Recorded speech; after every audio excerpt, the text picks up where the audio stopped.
Good morning, guys. This is just a very basic introduction to 7-1, solving systems of equations by graphing. And I just kind of want to go over some of the vocabulary with you today and some of the basics. And then tomorrow I'm going to try something different. I'm going to try to do a McGraw-Hill presentation and record it. We'll see how that goes. Okay, well, to get us started, I'm using Edulastic today. I'm trying to experiment with some stuff, see what's going to work. We're going to be starting 7-1, solving systems of equations by graphing. You guys are going to have access to a graphing calculator through the entire assignment, the quiz, and any state tests that you ever take on this topic. And really, if you're asked to solve a system of equations by graphing, the easiest way is to just do it on Desmos.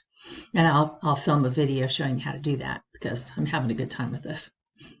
But for today, a set of two or more equations with the same variables is called a system of equations. That's what we're going to be learning about. You can have more than two equations, but generally we just do two. The second example here, a system of equations can have one solution, no solutions, or infinite solutions. So it's one, no, or infinite, okay?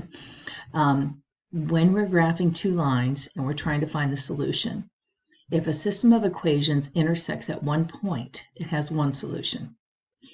If the two lines end up being parallel, they have the exact same slope, but not the same y-intercept, then they would have no solutions. There would be no point where they would cross. And then the infinite example is when two lines are the exact same line and they share all their points. So that's infinite solutions. Some vocabulary. All right. If a system has at least one ordered pair that satisfies both equations. Okay, so this would be pretty much any systems except parallel lines. They are said to be consistent. Okay. If a consistent system has exactly one ordered pair that satisfies both equations, that is independent. If a consistent system has an infinite number of solutions, that is dependent. Think about it, the same line, they depend on each other. And if a system of equations has no ordered pair that satisfies both equations, or the lines are parallel, that's inconsistent. No solution. In this section, I'm going to give you two equations, usually in slope-intercept form, but not always. And in order to find the solution, you're looking for an ordered pair that solves both of these. You're going to be looking for the point that they intersect. Okay?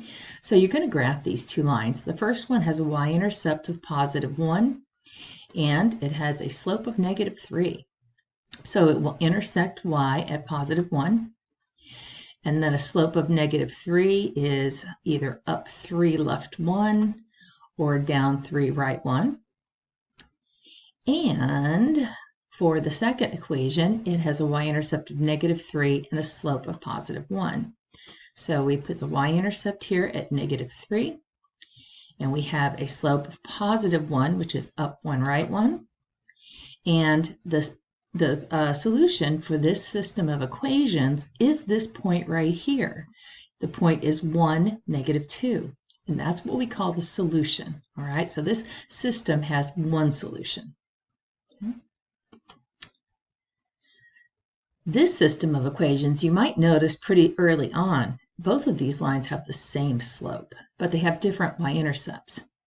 So what will this look like? Well, graph the first one, it intersects y at +2, and it has a slope of +1/2, so that's up 1, right 2, just like that.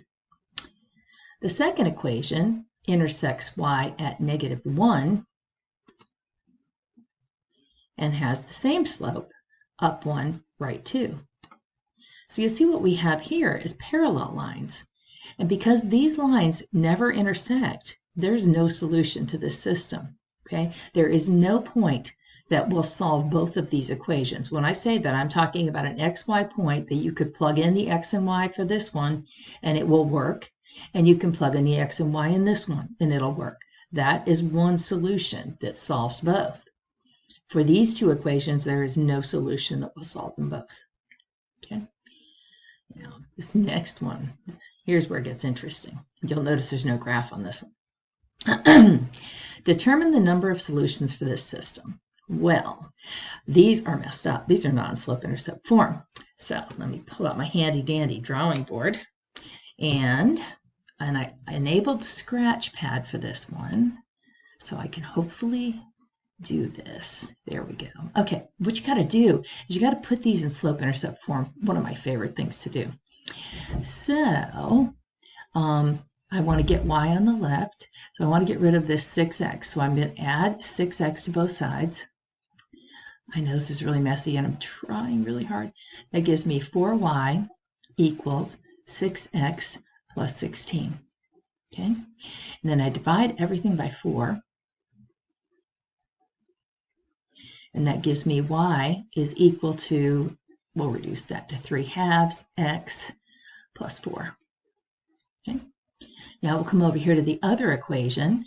I'm going to add 6y to both sides. I'm going to move it over here too. If I add 6y to both sides, I'll have 9x equals 6y minus 24. Oh, it's going to run off the edge. Okay. This is terrible. And that was the wrong move. Oh, how do I go back? How do I fix this? I want to clear. I want to erase. Okay, here. We won't erase. We'll just cross it out. If I subtract 9x from both sides, that's what I should have done. I wanted y on the left. Subtract 9x from both sides. I'll have negative 6y equals negative 9x minus 24. I did it again. This is terrible. Then I divide everything by negative 6. And what you end up with is y equals 3/2 x plus 4. And we find that these are actually the same line. They didn't look the same when we started. They don't really look all that good now. But once we put them in slope-intercept form, we see that they are the same line. So now we can get rid of this hideous scratch pad. I don't think I'm going to try to use that again. These are the same line, so they have infinite solutions. Okay? So, let's see how we did. Did I break it? I hope I didn't break it. It's the first time I've ever tried to do this. But anyway, okay. Oh, look, we did well. This is awesome. Let's see.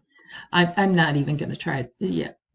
Never mind that. Okay, so that's a basic introduction to Section 7.1, some vocabulary, a couple of brief examples. Like I said, I think tomorrow I'll try to do some examples on McGraw-Hill, and we'll do some different kinds of problems. Okay?